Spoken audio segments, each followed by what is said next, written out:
Right, just want to bring you some breaking news from the United States now. You will remember, of course, January the 6th, that famous date now, or infamous date. All the rioting outside the Capitol building during the transition from power from Donald Trump through to President Biden. Well, we have a verdict and the jury has reached a decision in the trial of the far-right Proud Boys group. Some members of the Proud Boys were facing charges of seditious conspiracy. Let's cross now live to Nomia Iqbal, our correspondent, who is there and has been following this. Nomia, what's just happened?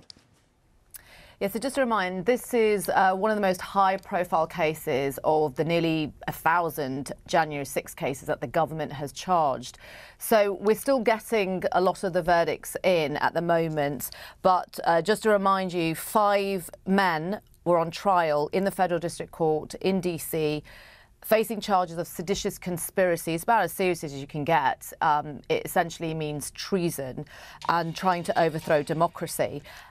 Enrique Tarrio is probably the most well-known member of this group, a former leader of the Proud Boys. And we've just been getting the news, the verdicts from the courthouse. He has been found guilty of seditious conspiracy alongside 3 others. One man was found not guilty. Also, just staying with Enrique Tarrio, he was also found guilty of conspiracy to obstruct an official proceeding. Now, his defence throughout it had always been that he wasn't in D.C. the day of the January 6th Capitol riots. He'd been kicked out 2 days earlier over charges of burning a Black Lives Matter flag that was stolen from a church, as well as carrying weapons.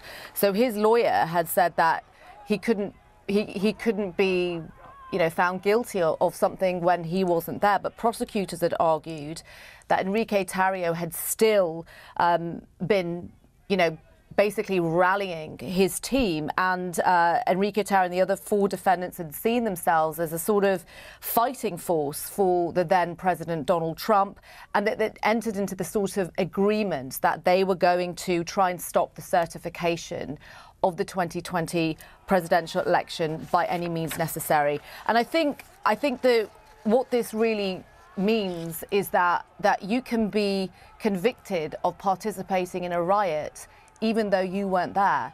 So that is, one of the things to take away from this.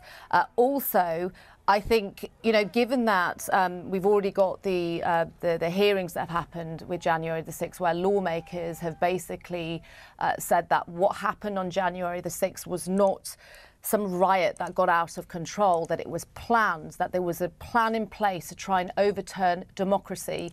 The verdicts that are coming in so far, just to emphasise, we are still waiting for more counts and for more charges for the jury to give us their verdict on them. But I think what it does is really strengthens the government's case that this was pre-planned. As I say, that this wasn't just a riot that got out of control. And Nomia, just remind me, just very quickly, of the events of that day.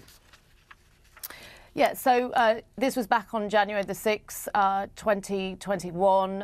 It was supposed to be a very normal day in which you have the certification of the presidential election. Joe Biden won the presidential election, but Donald Trump, who could still potentially face charges over it as well, was accused of whipping up a mob that stormed the Capitol, which resulted in several deaths. Some happened after the Capitol riots, and it saw thousands and thousands of people charged. So as I mentioned there are so many more cases yet to go in which the government has charged many people.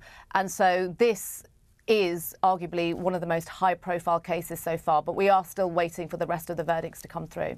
Nomia, I know you'll be picking through them and digesting them. Thank you very much for that immediate reaction as those verdicts are coming through in that case. Thank you.